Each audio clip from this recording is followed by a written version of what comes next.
Assalamualaikum warahmatullahi wabarakatuh. Terima kasih, kalian sudah mampir ke channel Penabur Misteri. Semoga kalian selalu diberi kesehatan, kelancaran rezeki, dan dijauhkan dari hal-hal yang tak kasat mata. Kali ini kami akan membawakan cerita yang berjudul Kamar Paling Ujung. Oke, nggak pakai lama, kita langsung ke ceritanya.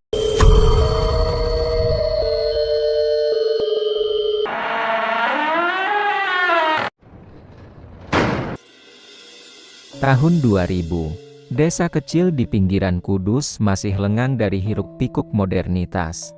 Di sebuah rumah sederhana, Anissa, gadis 18 tahun yang baru lulus SMA, sibuk berkemas. Ia adalah anak sematawayang dari Pak Sugeng, sopir angkot, dan Bu Yanti, ibu rumah tangga yang kadang membantu tetangga untuk tambahan penghasilan. Keluarga mereka hidup sederhana, tapi bahagia. Harapan besar ditumpukan pada Anissa yang cerdas dan rajin belajar. Nasib baik datang ketika tantenya, Bu Rani, kontraktor sukses di Semarang, menawari Anissa untuk tinggal dan kuliah di kota besar. Bu Rani dikenal keluarga sebagai sosok misterius. Dulu ia hidup miskin bersama suaminya Bambang, sesama sopir. Tapi setelah pindah ke Semarang, hidupnya berubah drastis. Anak sematawayangnya meninggal tiba-tiba, lalu disusul kematian suaminya 2 tahun kemudian.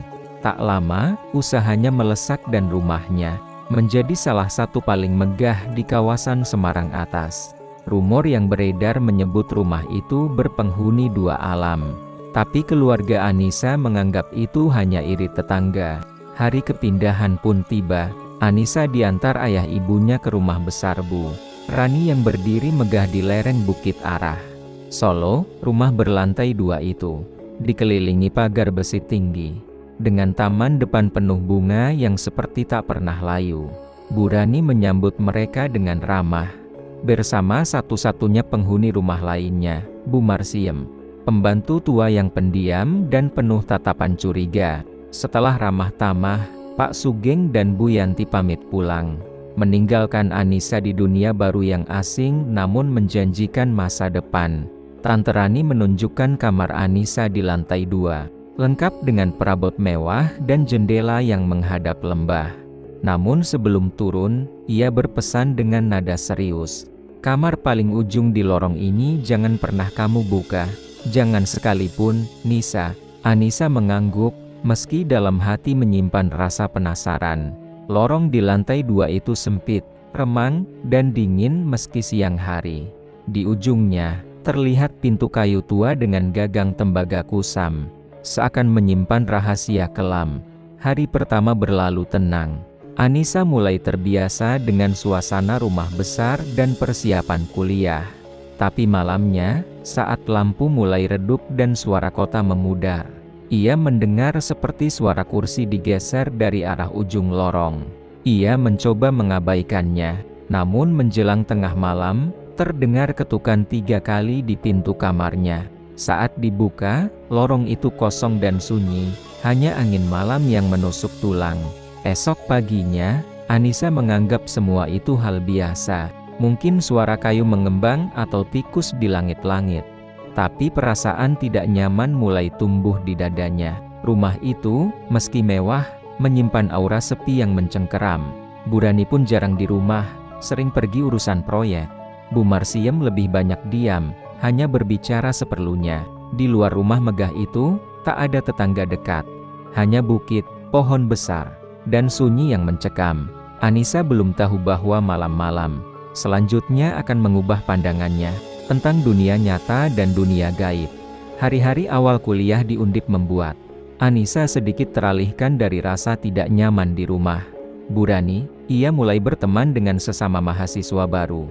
Salah satunya Rika, gadis ceria asal Purwodadi yang menjadi tempat curhatnya. Meski belum terlalu akrab, Anissa mulai merasa sedikit tenang saat berbagi cerita. Namun setiap kali ia ingin bercerita lebih jauh tentang rumah yang ditinggalinya, sesuatu dalam dirinya seperti menghalangi. Seolah ada rasa takut, atau mungkin malu, jika dianggap halusinasi oleh teman barunya.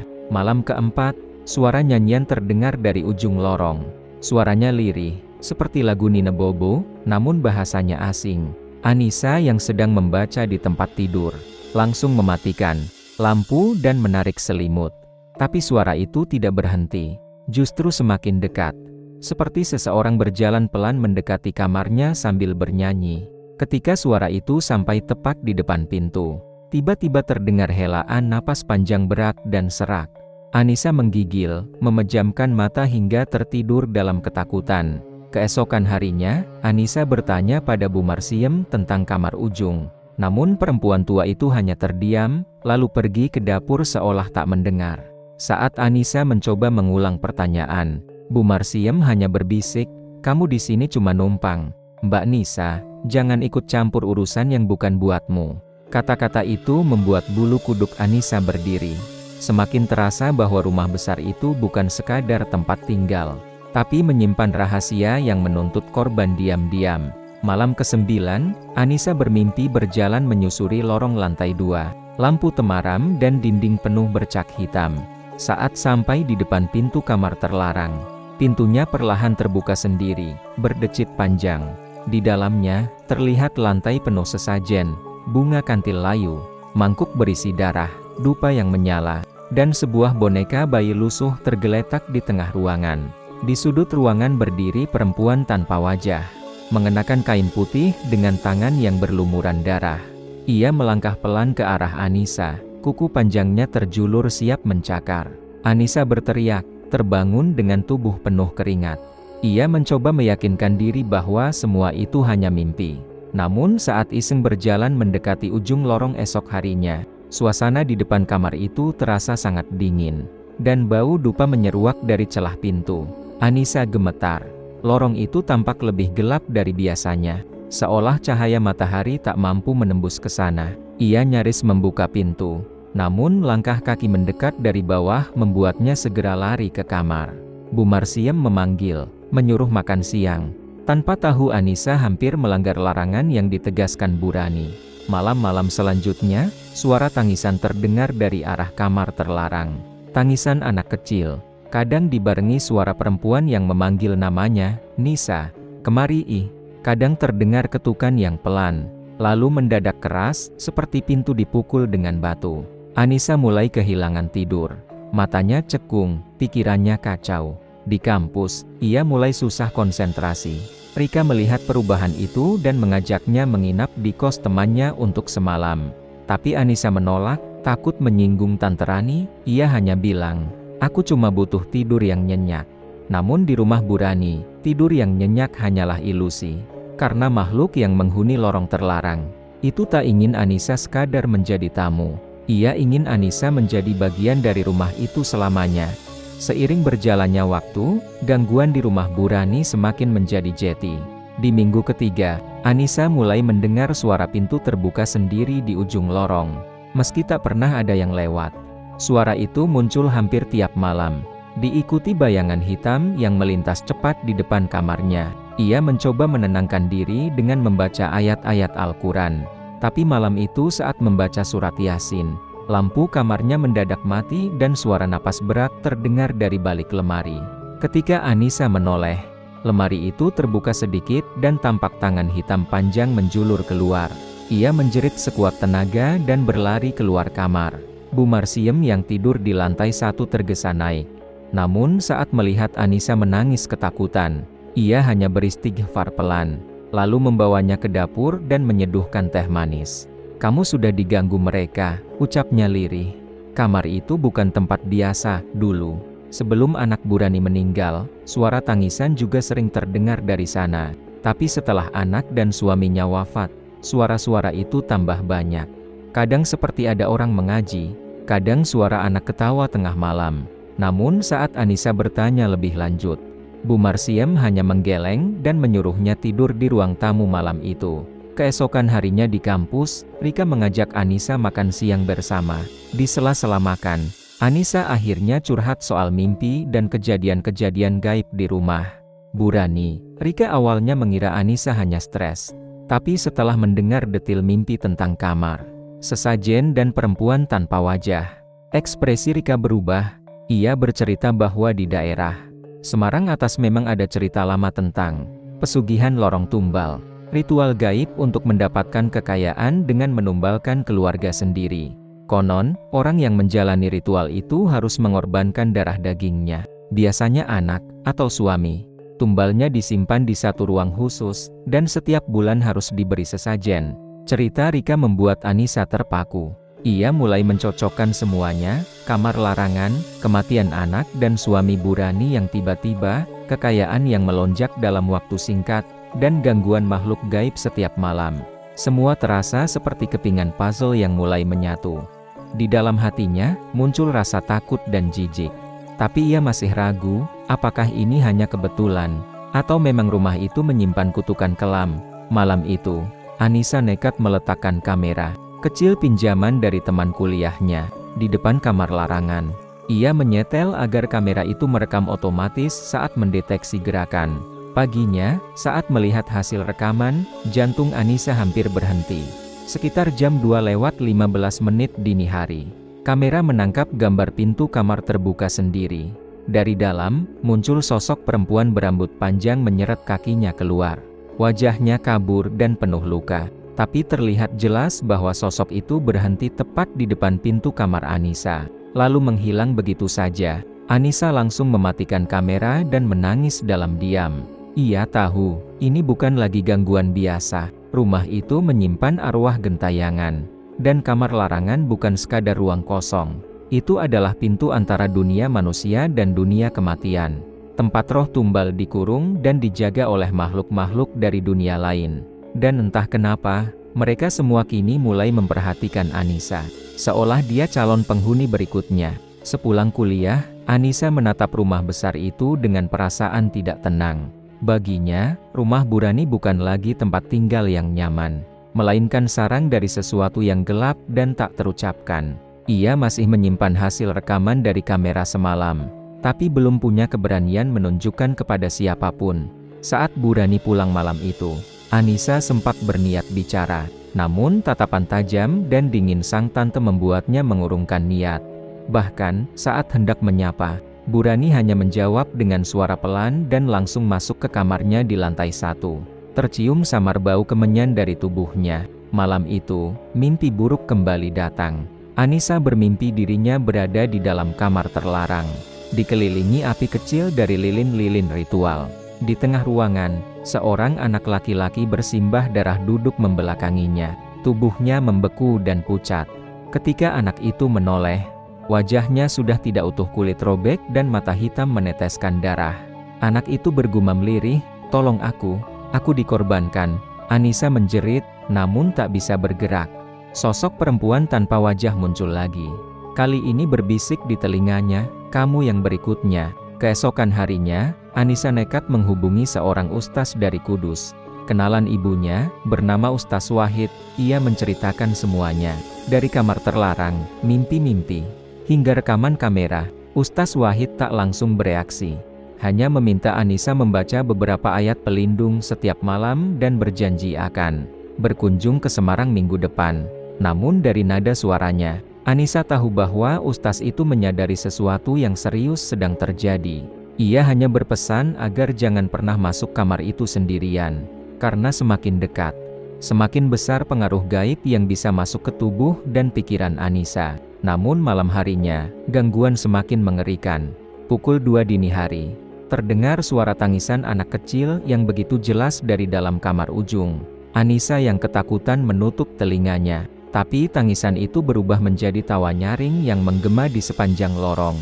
Lalu suara langkah kaki mendekat, semakin dekat, dan berhenti tepat di depan pintu kamarnya. Tanpa sadar, Anissa memandangi celah bawah pintu dan terlihat bayangan 2 kaki berdiri diam di sana. Saat pintu bergetar pelan, Anissa hanya bisa menangis dalam diam. Keesokan paginya, ia memaksa bertanya pada Bu Marsiem, siapa sebenarnya anak dari Burani, dengan wajah takut-takut. Bu Marsiem akhirnya mengaku bahwa anak itu bernama Gilang, meninggal mendadak saat usianya 7 tahun. Katanya sih kecelakaan, tapi waktu itu nggak ada kabar jelas.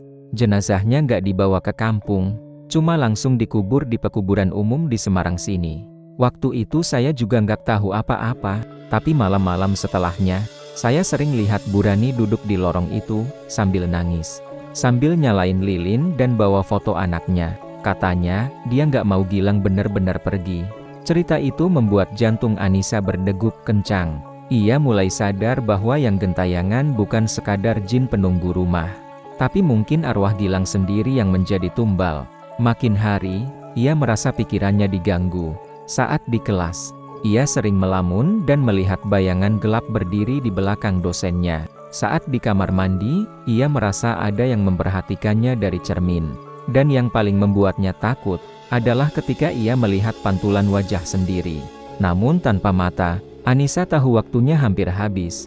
Ia merasa tubuhnya mulai melemah, pikirannya tak lagi jernih. Entah bagaimana, kamar terlarang itu seperti memanggil-manggilnya. Seakan ada yang menunggu ia datang. Ia tak tahu apakah bisa bertahan sampai Ustaz Wahid datang. Tapi satu hal yang pasti, jika ia membuka pintu itu sendirian, mungkin ia takkan pernah bisa keluar lagi sebagai manusia yang sama. Hari-hari berikutnya menjadi semakin berat bagi Anissa. Ia sering terbangun dengan tubuh penuh keringat dingin. Bahkan sesekali menemukan goresan-goresan halus di lengan dan punggungnya. Ia tidak tahu bagaimana luka itu bisa muncul. Yang lebih mengganggu, ia sering mendengar suara seseorang berbisik di telinganya saat setengah tidur. Menyebut namanya berulang-ulang dalam nada memohon dan kadang marah. Di kampus, wajahnya makin pucat dan teman-temannya mulai khawatir. Namun Anissa tetap bungkam, memilih menanggung semuanya sendiri. Suatu sore, ketika Anissa pulang lebih awal dari kampus, ia menemukan rumah dalam keadaan sepi. Bu Rani tidak ada, begitu pula Bu Marsiem yang katanya sedang pulang ke kampung selama 2 hari. Anissa ragu untuk naik ke lantai 2, tapi saat ia akan menuju kamarnya, ia mendengar suara tangisan dari atas. Bukan tangisan anak kecil seperti biasanya, melainkan suara perempuan dewasa, seperti rintihan seseorang yang sangat menderita. Ia tahu, suara itu berasal dari kamar ujung lorong. Anissa memberanikan diri naik. Setiap anak tangga seakan bergetar di bawah kakinya. Tangisan itu makin jelas terdengar. Ia mencoba menahan napas, menatap lorong panjang yang sunyi. Pintu kamar terlarang itu sedikit terbuka tidak seperti biasanya yang selalu tertutup rapat. Dari celahnya, tampak nyala lilin kecil yang berkelip-kelip. Dengan gemetar, ia mendekat, dan ketika hendak menyentuh gagang pintu, tiba-tiba pintu tertutup sendiri dengan suara keras, membuat Anissa terjatuh ke lantai. Tangisan itu langsung hilang, digantikan suara tawa kecil. Tawa anak-anak, yang pelan-pelan berubah menjadi jeritan menyakitkan. Malam itu, Anissa membaca Al-Quran di kamarnya sambil menangis. Ia membuka surat Yasin dan mencoba bertahan hingga ayat terakhir. Meski setiap beberapa menit lampu kamarnya meredup sendiri dan terdengar bisikan dari balik tembok. Saat tengah malam, ia kembali bermimpi. Tapi kali ini mimpinya berbeda. Ia berada di halaman belakang rumah itu, dan melihat Bu Rani duduk di depan sebuah lubang kecil seperti makam, membawa nampan berisi kepala ayam, kembang 7 rupa, dan uang logam. Di sebelahnya berdiri sosok tinggi berjubah hitam, tak terlihat wajahnya, hanya sepasang tangan keriput yang menerima sesajen itu. Dalam mimpinya, Anissa bersembunyi di balik pohon dan melihat dengan jelas ketika Bu Rani berkata, "Ambil siapa saja yang mencoba membuka pintu itu, tapi jangan ganggu aku sudah beri tumbal, Gilang, suamiku. Dan kini tinggal satu yang harus kau jaga, anak itu." Sosok berjubah hitam itu hanya mengangguk, dan tiba-tiba menoleh ke arah Anissa langsung menatapnya dari kejauhan. Anissa terbangun sambil menjerit, tubuhnya lemas, dan di bawah tempat tidurnya, ada kelopak bunga melati basah. Padahal ia yakin tidak pernah menyimpan bunga apapun di kamarnya. Keesokan paginya, Ustaz Wahid akhirnya datang. Pria tua itu langsung menyadari sesuatu tidak beres sejak masuk pekarangan rumah. "Ada yang tidak wajar di sini, Nisa," katanya pelan. Ia menyuruh Anissa menunjukkan kamar terlarang itu. Tapi saat hendak naik ke lantai 2, tiba-tiba lampu-lampu padam, dan udara menjadi sangat dingin. Ustaz Wahid membaca doa pelindung sambil terus berjalan menaiki tangga. Saat sampai di depan kamar terlarang, ia meletakkan tangan di pintu dan langsung mundur dengan wajah pucat. "Ini bukan sekadar gangguan jin, ini tempat pesugihan, dan kamu sudah jadi incaran mereka. Ustaz Wahid memutuskan tidak bisa menunggu lebih lama. Setelah syalat maghrib, ia meminta Anisa membantunya menyiapkan beberapa hal, air wudhu, garam kasar, dan daun bidara. Sementara itu, ia membaca surat-surat Al-Quran dengan suara lantang di ruang tamu. Baru 5 menit berlalu, suara pintu lantai 2 terbuka sendiri dengan suara decitan panjang. Dari dalam kamar ujung, terdengar suara tangisan. Kali ini suara seorang anak kecil menyebut, "Ibu, ibu," berulang-ulang. Ustaz Wahid mengajak Anisa naik. Meski gadis itu hampir tidak sanggup menahan takut. Begitu sampai di depan kamar terlarang, Ustaz Wahid mengguyurkan air doa di sepanjang ambang pintu. Tiba-tiba dari dalam terdengar suara teriakan marah seorang perempuan, "Jangan ganggu kami, ini rumah kami." Pintu bergetar keras. Ustaz Wahid tak gentar, ia terus melantunkan ayat kursi. Anisa melihat asap putih merembes dari celah pintu, lalu sebuah tangan kecil mencakar bawah pintu dari dalam. Disusul suara isakan tertahan. Ketika pintu didobrak terbuka oleh Ustaz Wahid, pemandangan di dalamnya membuat Anisa menjerit histeris. Di tengah ruangan terdapat altar sesajen dengan foto anak kecil yang gosong separuh. Di sekelilingnya tertancap jarum-jarum dan potongan rambut. Di sudut ruangan, sosok perempuan tanpa wajah duduk memeluk guling lusuh. Dengan darah menetes dari dagunya, sosok itu perlahan berdiri dan berbisik, "Ibu bilang kamu pengganti. Jangan pergi." Tapi Ustaz Wahid menyiram sosok itu dengan air doa, hingga ia meleleh seperti lilin terbakar dan menghilang dalam asap. Setelah itu, Ustaz Wahid menyegel kamar tersebut. Ia menutupnya dengan bacaan ayat ruqyah dan menempelkan tulisan Arab di pintu. Namun sebelum turun, ia memperingatkan Anisa, "Ini belum selesai. Yang kamu hadapi bukan jin biasa, ini perjanjian pesugihan, dan kamu sudah ditandai sebagai tumbal berikutnya." Ustaz Wahid menyarankan agar Anisa pulang dulu ke Kudus untuk sementara waktu, menjauh dari tempat itu sampai semua ritual pemutusan selesai dilakukan. Ia juga berencana kembali dengan bantuan 2 ustaz lain untuk menyelesaikan pemurnian rumah. Malam itu, Burani akhirnya pulang. Ketika melihat pintu kamar terlarang disegel, wajahnya berubah pucat. Ia menuduh Anisa lancang dan tidak tahu diri. "Apa yang kamu buka? Kamu tahu apa tentang rumah ini?" bentaknya. Tapi Ustaz Wahid menahan Burani, mengatakan bahwa ia bisa melaporkan semua ini ke pihak berwajib, termasuk tentang dugaan praktik pesugihan dengan tumbal manusia. Burani akhirnya terdiam, dan dengan suara pelan berkata, "Aku cuma ingin anakku kembali. Mereka menjanjikan Gilang bisa hidup, tapi mereka minta gantinya." Anisa tidak tahan lagi. Ia memutuskan pulang malam itu juga. Ditemani Ustaz Wahid naik taksi sampai Kudus. Dalam perjalanan, Anisa terus menangis. Ia merasa seperti telah hidup di mimpi buruk selama sebulan terakhir. Namun Ustaz Wahid hanya berkata, "Belum selesai, Nisa, roh anak itu belum tenang. Dan jin dalam rumah itu belum benar-benar pergi. Mereka masih menunggumu kembali." Beberapa hari setelah kembali ke Kudus, Anisa masih sering terbangun di tengah malam. Mimpi tentang kamar ujung, suara anak kecil menangis, dan bisikan pengganti masih menghantuinya. Ia mulai merasa takut untuk tidur sendiri. Bahkan di rumah orang tuanya pun, sesekali terdengar suara ketukan di jendela, padahal tak ada siapa-siapa di luar. Bu Yanti yang merasakan kegelisahan anaknya meminta Pak Sugeng untuk mencari waktu berbicara dengan Ustaz Wahid lagi. Sementara itu, Ustaz Wahid kembali ke Semarang, bersama 2 sahabatnya Ustaz Rahman dan Ustaz Lutfi, yang memiliki pengalaman dalam menangani kasus pesugihan. Mereka menyelidiki rumah Burani dengan lebih mendalam, termasuk ruang bawah tanah yang selama ini tersembunyi di balik lemari dapur. Di dalamnya, mereka menemukan tempat pemujaan dengan batu datar di tengah ruangan, bercak darah yang sudah mengering, dan kain kafan yang tergantung di sudut tembok. Salah satu dinding bahkan dihiasi lukisan anak kecil dengan mata hitam dan senyum mengerikan. Dalam penyelidikan itu, Bu Marsiem akhirnya membuka suara. Ia mengaku selama ini tahu bahwa ada sesuatu yang tidak beres. Ia bercerita bahwa Gilang, anak sematawayang Burani, meninggal tenggelam di kolam belakang rumah saat usia 5 tahun. Namun mayatnya tidak pernah ditemukan. Setelah itu, Burani berubah drastis. Ia sering terlihat berbicara sendiri di kamar ujung, menyalakan dupa dan menyiapkan sesajen. Tak lama kemudian, kekayaannya melesat tajam. Proyeknya tidak pernah gagal, dan rumah itu semakin menyeramkan di malam hari. Ustaz Wahid menyimpulkan bahwa Bu Rani telah melakukan perjanjian pesugihan jenis pengganti jiwa ritual gaib yang konon dilakukan dengan memanggil hadam dari dimensi lain dan menukar jiwa anak yang meninggal dengan tumbal dari garis darah yang sama. Karena anaknya tidak bisa dikembalikan sepenuhnya ke dunia, arwah Gilang menjadi pengikat antara dunia jin dan rumah tersebut.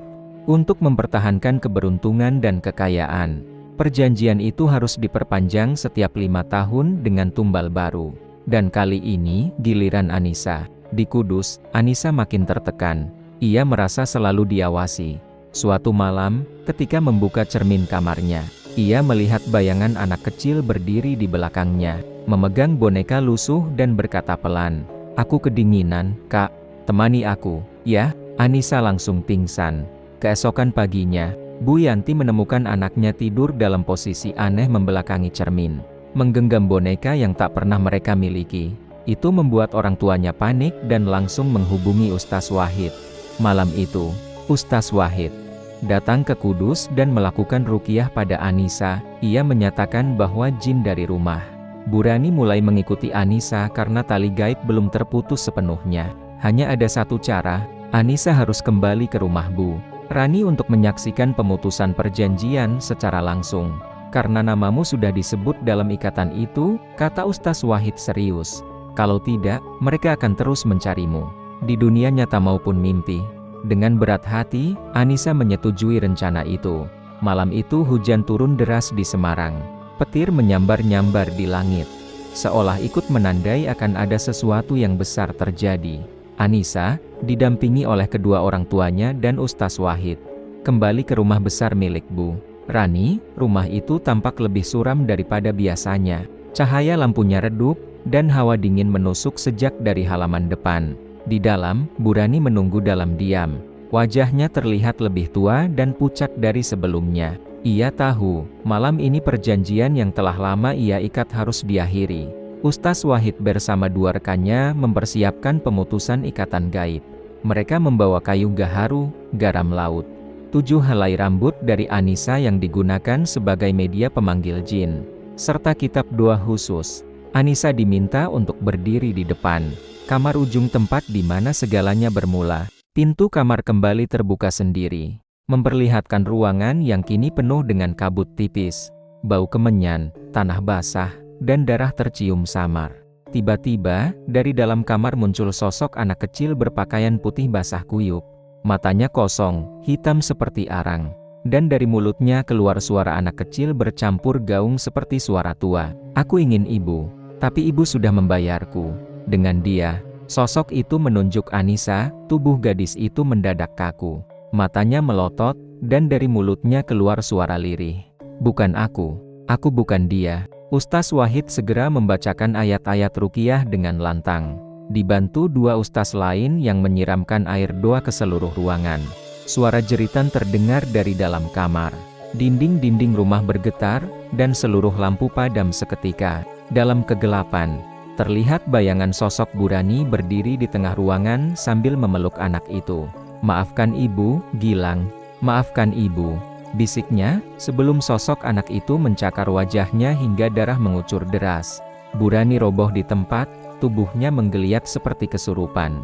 Ustaz Wahid dan rombongannya terus membacakan doa, sampai suara tangisan dan jeritan itu menghilang dalam satu dentuman keras. Api tiba-tiba membakar altar di tengah kamar, lalu padam sendiri tanpa bekas. Pagi harinya, suasana rumah berubah sunyi. Anissa sadar dalam keadaan lemas namun selamat. Bu Rani ditemukan tak sadarkan diri. Dan saat bangun, ia seperti kehilangan ingatannya. Ia tak lagi mengenali siapapun, termasuk Anissa. Para ustaz menyatakan bahwa pengikat antara dunia gaib dan rumah itu sudah terputus. Namun dampaknya besar. Arwah anak yang dipanggil tidak pernah benar-benar kembali. Dan pelaku utama akan kehilangan sebagian jiwanya. Rumah itu pun dinyatakan tidak layak ditinggali, dan akhirnya ditinggalkan begitu saja. Anissa kembali ke Kudus, memutuskan melanjutkan kuliah dari jarak jauh. Ia tak pernah lagi melihat sosok Gilang dalam mimpinya. Tapi setiap kali hujan turun dan angin bertiup dari arah Semarang atas, ia masih bisa mencium samar bau kemenyan dan mendengar suara lirih anak kecil berkata, "Kamu selamat. Untuk sekarang." Terima kasih telah menyimak sampai akhir. Jika kalian suka cerita ini, tulis komen di bawah. Jangan lupa like, subscribe, dan nyalakan loncengnya, agar gak ketinggalan cerita-cerita selanjutnya. Sampai jumpa di kisah berikutnya, hanya di Penabur Misteri. Wassalamualaikum warahmatullahi wabarakatuh.